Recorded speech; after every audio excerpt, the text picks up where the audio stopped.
Simply economics, big ideas made small.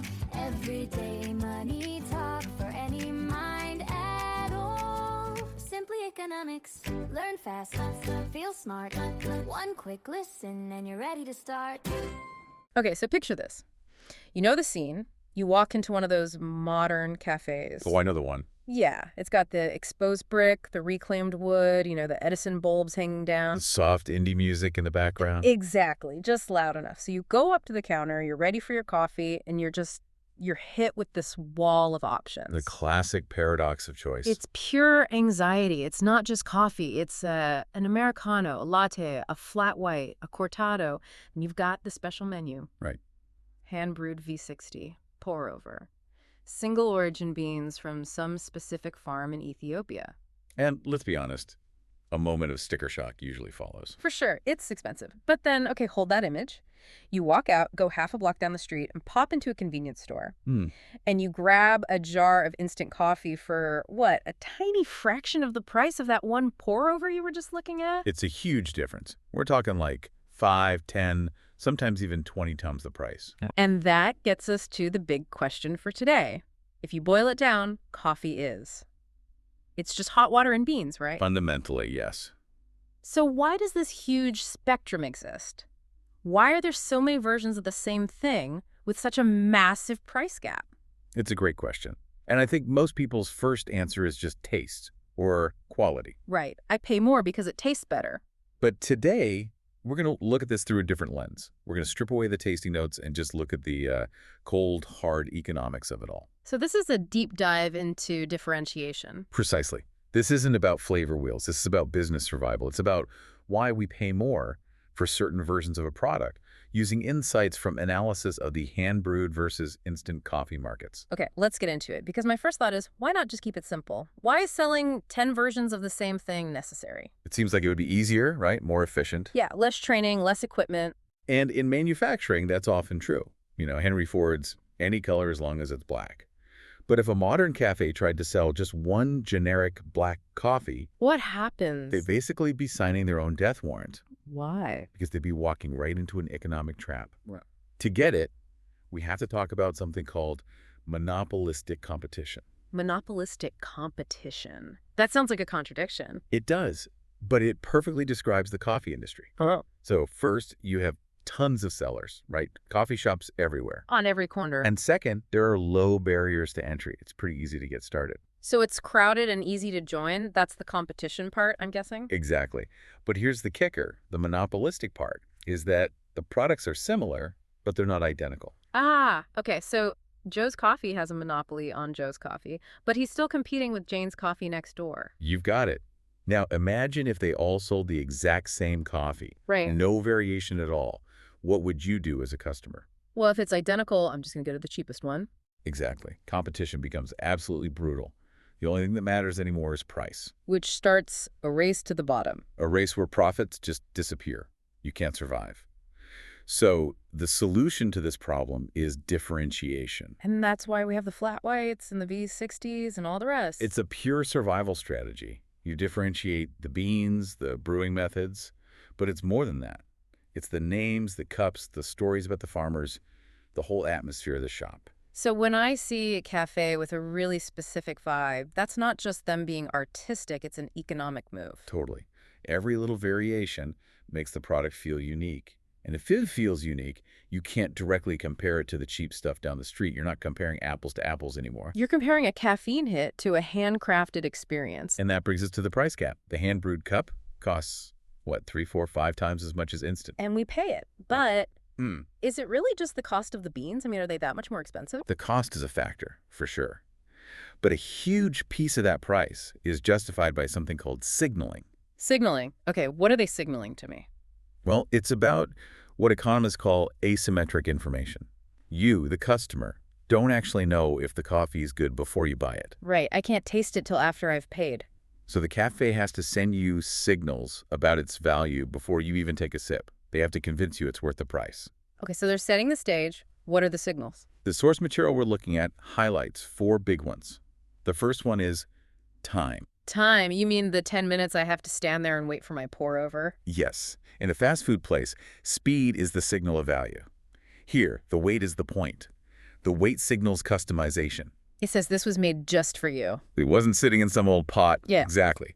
The wait is reframed as care.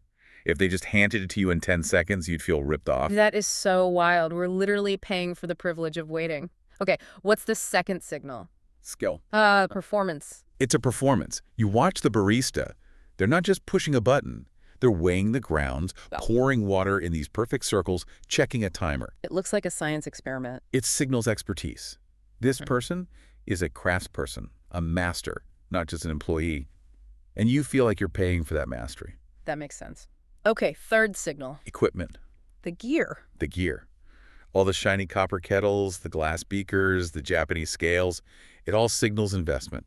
It tells you, we take this so seriously, we bought the best stuff. It adds to the theater. If they just used a regular plastic kettle, the whole thing would feel cheap. It would break the spell. Yeah. And the final signal is the beans themselves, or, more importantly, the description of the beans. The single origin, wash process, sun-dried stuff. Right. Just by giving it a story, a specific origin, it signals that these are special.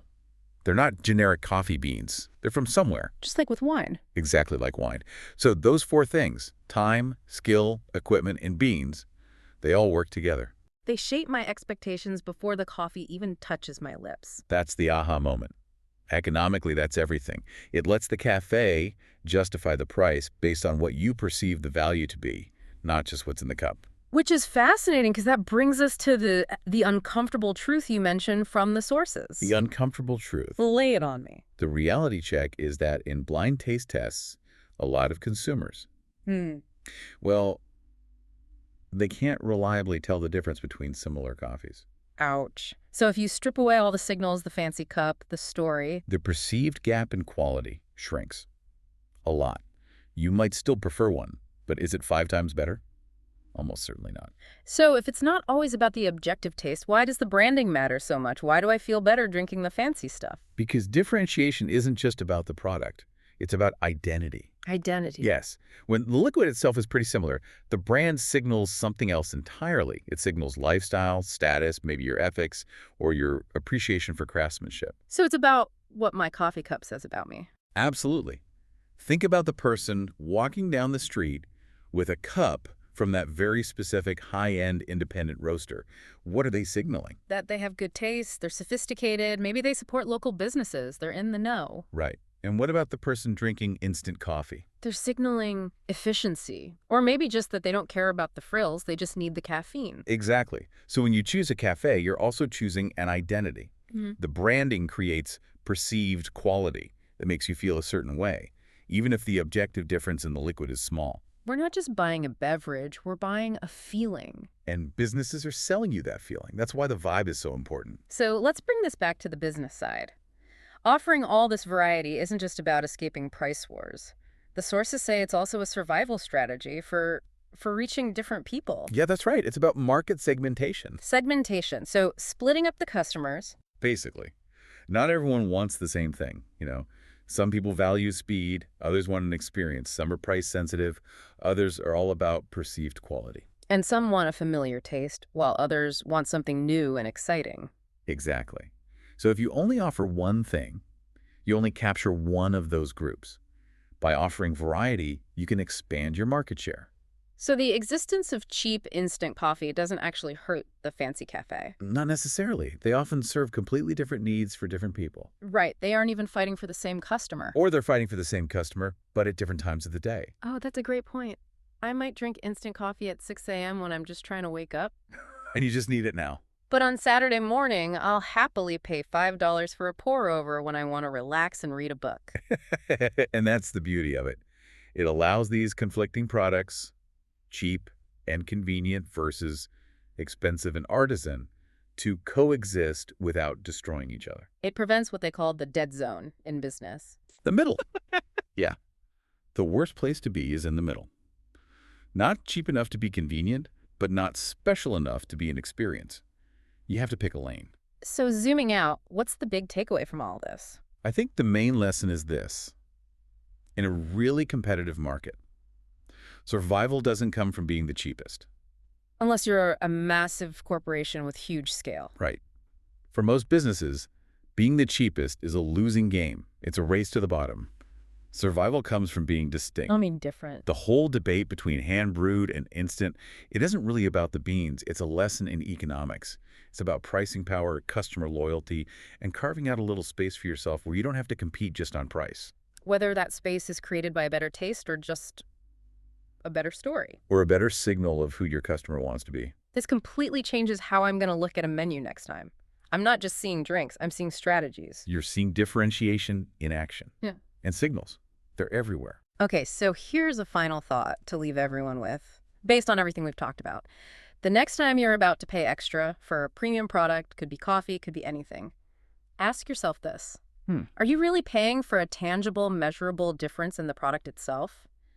Is the liquid actually that much better? Or are you paying for the differentiation? Yeah. For the story, the experience, and for what that purchase says about you? It's a question that might save you some money, or at least help you understand what you're really buying.